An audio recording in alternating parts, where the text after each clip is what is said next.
Hey everyone, hi, welcome back to my channel. So since I'm doing 50 videos in 50 days, your girl has to be organized. So I have like notes and stuff, and in my notes it was 3 books that I want with a bunch of A's. So that's what this video is, but it's not gonna be 3, it's gonna be 4 books. And yeah, we're gonna get into the nitty-gritty of this video in just a moment. But if you're new, know that my name is Shelly and I love books and reading, and right now I am in the thick of a project of doing 50 videos in 50 days. I have no idea what number this is, but if you're enjoying the vibe, please subscribe. And without any further rambling on, let's go ahead and get into the meat of this video. Probably a year ago now, there was a tag that went around about books that people wanted, like desired, for one reason or another. Maybe the book was lost, like they wanted an uncovered manuscript that Dickens wrote, or they wanted the letters of Jane Austen, things that truly just don't exist because they were destroyed or lost or something through time. So that was kind of one tact that people took. And another tact was that there was this desire for very expensive books, like folio collection or box sets. And what that tag revealed to me is that I don't like desire books in that way, or I don't desire them very often. I don't know. I'm just not that kind of person. I typically will make do with edition, like whatever edition. I've actually had to learn to be a little bit more discerning. Otherwise, I buy too much, and not in like, I'll buy books that I don't really like, but I'm like, it'll be fine. We'll make do with it.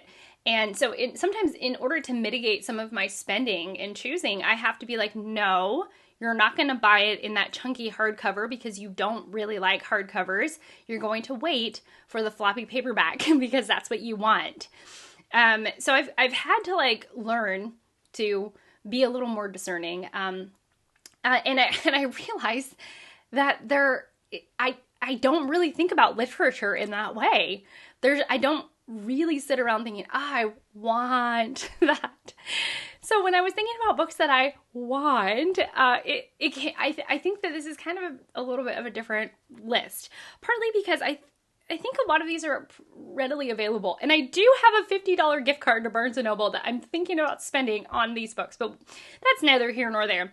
So the first book that I want, and like sort of like in this, I really do want it in this like visceral, desirous way.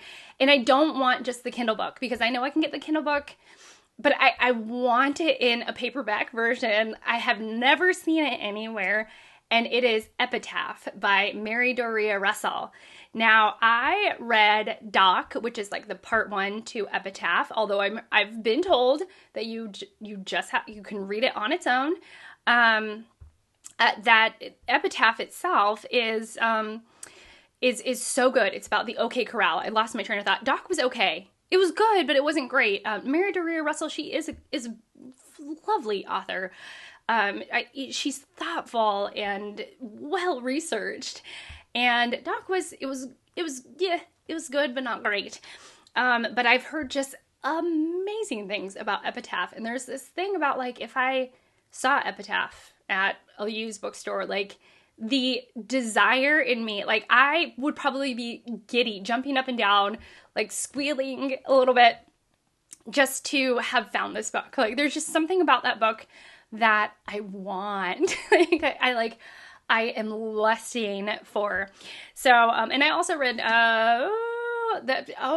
Mary Doria Russell, that her other book that I can't think of right now, The Sparrow, which was her like, fantasy sci-fi book, as Kelly from Books I'm Not Reading has said, it's Jesuits in space. And it really, I think, exemplifies like the thoughtfulness of Mary Doria Russell's writing, even though it wasn't the perfect book for me. It had its flaws. Okay, the next book is a book that I saw on Steve's channel, Steve Donahue's channel, and I like immediately had that moment where I was like, I want that book. Like I desire that book so intensely. And it was Insectopous. And I should probably look up who that is by. I'm like looking at pictures of this book and it's making me like deeply want it. It is by Peter Cooper, and it is the history of bugs, essentially, like going like a million years ago up to present day, I think. But yeah, the natural history of bugs. Yeah, 400 million year history, but it's a graphic novel. And I love bugs. I love bugs. I've been drawing some bugs lately. I love a bug. And when Steve talked about this and was showing it on his channel, there was something that like I wanted. Like I wanted the book in my hand. It's just not the same. Like certain graphic novels are just not the same on a screen. Like I want to be able to look at it this close up. I want to see the way that they printed the pages. I want to touch the pages. Like I tactily want this book. I want it. I want to use it as inspiration for my own drawing. Like I desire this book. And again, it's not like a super rare thing, but it's not my norm. I don't just sit around longing for books. So the thing is that Steve talked about it, I don't know, it's got to be a couple months now, and I have not forgotten this. So whenever I come up with this concept, I'm like, oh, Insectopous.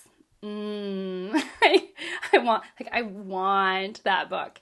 And then we also have in the next is actually with an addition, because I have long wanted a Persephone book, but I don't want any kind of Persephone book just to have it. I don't know. There's just something about it. I don't like that. We have plenty of books in the Swearingen household that are just art-based and are beautiful. They're meant to be looked at, but they're also meant to just be seen, like to be presented, to be on an art shelf. We have a lot of those books, with like a couple of shelffuls of those books for many reasons. But yeah, and so I don't sit around like wanting beautiful editions of certain books. Yeah, you get it. But Persephone, I have seen on so many channels, and I have just like melted when I see those editions. They're so beautiful. They're silver. They all kind of look the same on the outside. There's like silvery, the silvery outside, and it's like very distinctive, almost like the Penguin classics. But the inside papers, oh my gosh, they're like very beautifully designed and have this vintage feel.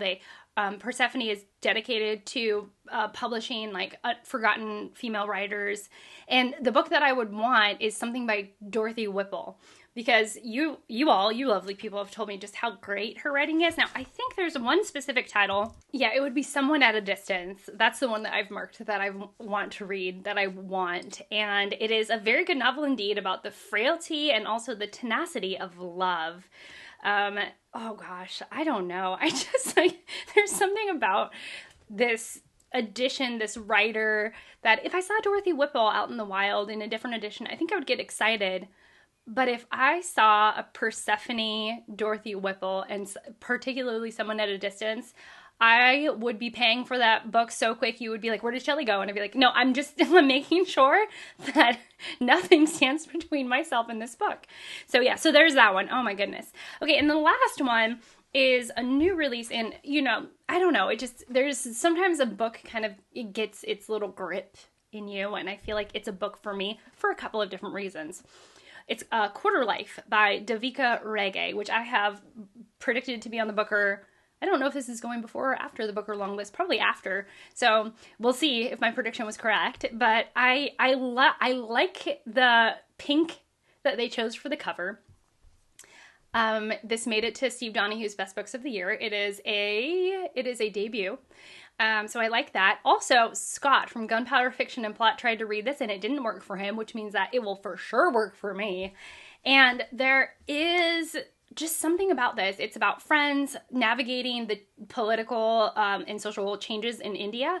And there's something about it that I'm like, oh, oh, like I want it. Like I desire it. So I read about this book in December when Steve talked about or wrote about it in his like blog and doing the best books of the year and all that. And, you know, he put this on there and I was just like, immediately I was like, that's the one I want to read. Of all the books, that's the one I want. And it has not changed. I have wanted this book for 7 months. Now some of these I've wanted for longer than 7 months, but it's like of the books that are brand new out in the market or relatively brand new, like this is the one that I return to and I'm like, I want it. I desire it.